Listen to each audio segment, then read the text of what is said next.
Halo kawan, jumpa lagi dengan Taro Channel ya. Bismillahirrahmanirrahim. Assalamualaikum warahmatullahi wabarakatuh. Allahumma sholli ala sayyidina Muhammad wa ala ali sayyidina Muhammad.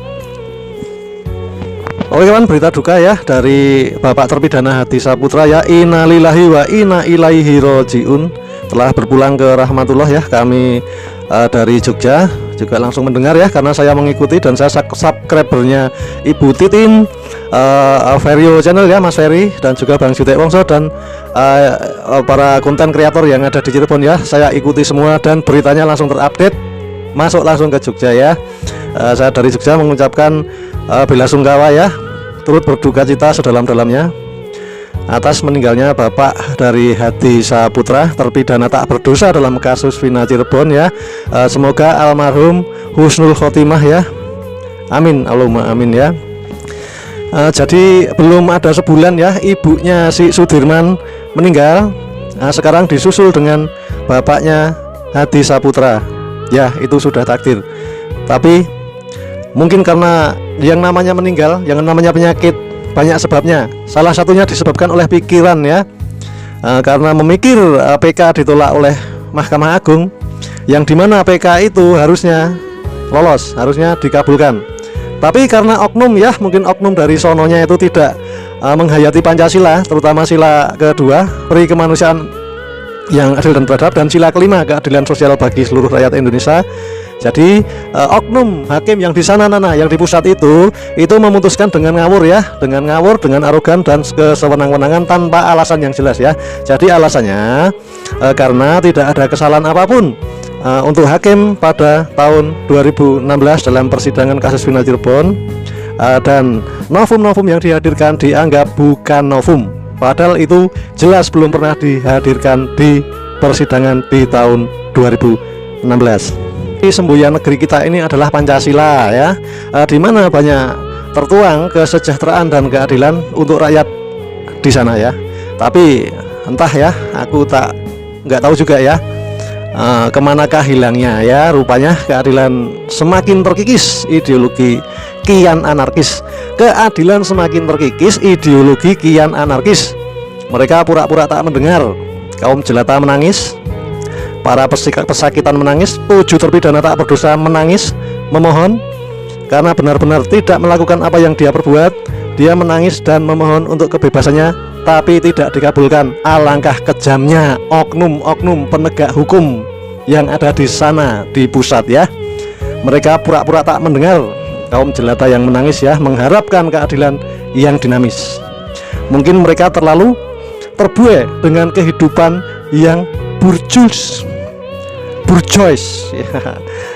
Kemanakah janji-janji manis mereka, para pejabat yang sempat terlontar demi Indonesia hidup adil dan harmonis? Rupanya telah hilang tenggelam oleh kekuasaan dan empuknya kursi jabatan.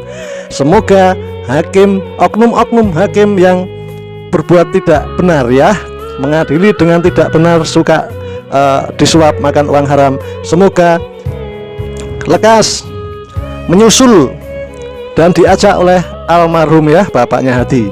Semoga mereka diajak semua, sampai anak cucunya itu nggak pakai lama diajak semua ya, diajak ikut oleh almarhum bapaknya Hadi Saputra ya. Karena saya geram ya, dimanakah keadilan berada saat rakyat terhimpit dalam ekonomi yang sulit ya. Mereka seolah bisu, seolah-olah tuli, seolah-olah budek, seolah-olah picek, buta matanya. Malah mereka tertawa di atas kursi jabatannya. Benarkah hukum di negara ini telah adil? Benarkah hukum di negara ini telah adil? Saat ini kerdil mencuri sesuap nasi demi keluarga ya.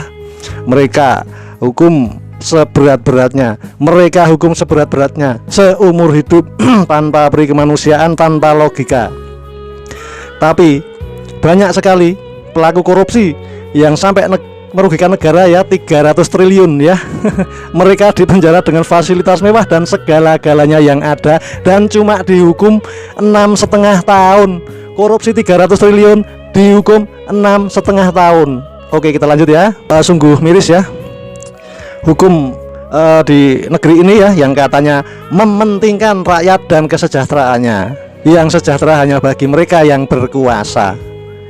Dan menyiksa kaum jelata. Rupanya hukum terlalu tumpul ke atas dan runcing ke bawah, terutama untuk 7 terpidana kasus Vina Cirebon yang tidak berdosa. Tapi ingat wahai engkau para penegak hukum, oknum-oknum penegak hukum ya, yang nggak beres, yang nggak waras, yang asal vonis, yang ngawur mengambil keputusan, dan keputusan Anda tidak bisa diganggu gugat karena Anda seolah wakil Tuhan, padahal Anda bukan Tuhan. Ingat, azab menunggu ya, azab menunggumu. Tuhan tidak lengah, segalanya akan dipertanggungjawabkan di yaumul hisab. Jadi saya tidak bingung ya, saya tidak bingung dengan hukum di negeri ini, karena dari remaja sampai usia tua ini saya sudah menjalani pahit getirnya kehidupan ya. Jadi sudah tahu, mulai dari oknum penyidik, oknum kejaksaan, dan oknum kehakiman. Saya tahu persis permainan mereka ya, oknum-oknum mereka ya. Saya katakan oknum, bukan semuanya. Kalau semuanya baik, cuma ada beberapa oknum saja ya. Jadi saya tidak bingung dengan hukum di negeri ini, yang dimana banyak kasus kejahatan yang belum selesai dan penuh misteri. Kejahatan yang lebih jahat di sebuah kejahatan yang mampu memperosokkan negeri ini dalam jurang kehancuran. Hancur hukum ini ya. Hukum di Indonesia hancur karena oknum-oknum hakim yang tidak bertanggung jawab dan tidak takut pada sila pertama ketuhanan yang Maha Esa. Hukum dan jaksa diduga bisa dibeli dan menjadi ajang transaksi jual beli untuk pendalaman, untuk mendiamkan maksud saya ya permasalahan yang ada. Jadi permasalahan 7 terpidana tak berdosa ini didiamkan saja, dicuekin saja, seolah-olah mereka yang menangani atau harus memutuskan kasus ini buta dan tuli. Semoga oknum-oknum itu benar-benar buta dan tuli ya. Syukur-syukur secepatnya seanak cucunya ya diajak sama almarhum bapaknya Hadi Saputra. Saking geramnya saya ya. Jadi saya ulangi sekali lagi, oknum hakim dan jaksa bisa dibeli untuk mendiamkan permasalahan yang ada. Hukum di negeriku seperti hukum rimba yang berkuasa, semakin berjaya, yang lemah semakin menderita. Oke, kita lanjut kawan, kita simak. Di dunia diterima di sisi Allah Subhanahu wa taala. Dan buat keluarga Pasanos, semoga ditabahkan, dikuatkan hatinya, dan buat Hadi dikuatkan hatinya juga dan ditabahkan hatinya juga. Sabar ya Hadi, insya Allah tahun depan kalian bisa bebas.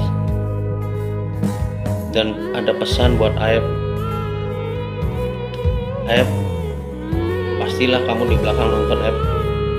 Gak mungkin gak, pasti kamu nonton, pasti kamu ngeliat main sosial media. Coba kamu lihat Aep, kemarin ibunya Sudirman latih Anda. Selang berapa minggu, seminggu apa 2 minggu, bapaknya Hadi Pasanos lah tiada juga. Apa iya kamu nggak ada rasa kasihan sedikit pun gitu? Apa iya nggak ada berpikir gitu kalau itu ada di keluarga kamu gimana perasaan kamu? Pasti sakit pasti itu sakit banget. Walaupun saya nggak ada di posisi dia ya, saya juga ngerasain sakit itu pasti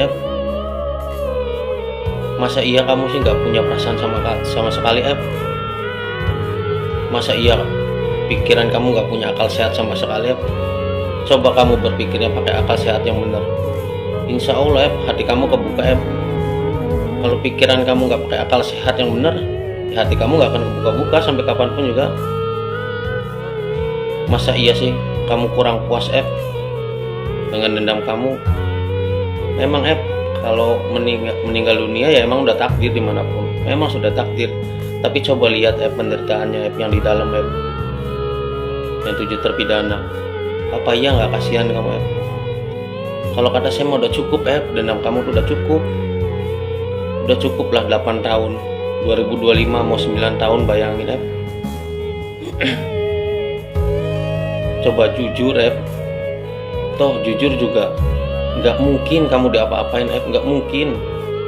Buktinya saya jujur, nggak ada kok yang ngapa-ngapain saya, nggak ada kok yang ngancam saya, nggak ada yang mengintimidasi saya.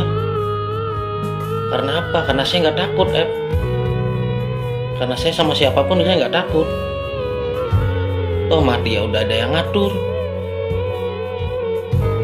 begini udah ada takdir.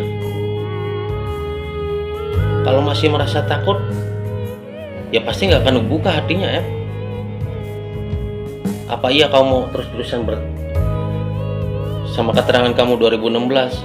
Oke, nggak jadi masalah. Cuman ya nanti kita buktiin aja. Apa keterangan saya yang 2024 yang bohong? Apa keterangan kamu 2016 yang bohong? Nanti kita buktikan aja. Toh kalau saya maaf hanya menebus kesalahan saya selama 8 tahun silam. Memang dengan kata maaf doang ya mungkin berat juga lah buat keluarga terpidana menerimanya, cuman enggak gimana lagi. Saya hanya bisa mengucapkan kata maaf dan saya akan bertanggung jawab atas segala hukuman saya apapun itu ke depannya. Saya akan bertanggung jawab. Coba buat Aep tolong jujur Aep. Coba kamu resapi, lihat video-videonya, keluarganya gimana, coba resapi. Nantilah kalau seandainya keterangan yang 2016 kita keterangan palsu itu terbukti, nanti kita bareng masuk sel dan itu ada di posisi kita berdua, nanti dah kamu ngerasain. Kalau saya mau udah ngebayangin gimana rasanya. Mungkin kalau kamu ya gimana ya, namanya orang hati berbeda-beda, cuman kalau hatinya masih tertutup ya susah sih, mau gimana juga. Yang penting nanti yang membuktikan keterangan siapa yang bohong siapa yang benar itu ada di pihak yang berwajib. Yang penting kalau kamu tetap teguh pada keterangan kamu 2016 ya oke, nggak jadi masalah. Cuman saya juga tetap teguh sampai kapanpun juga. Mau ada orang yang mengintimidasi saya, mau ada orang yang mengecam saya, tetap keterangan saya pada saat 2016 itu keterangan palsu.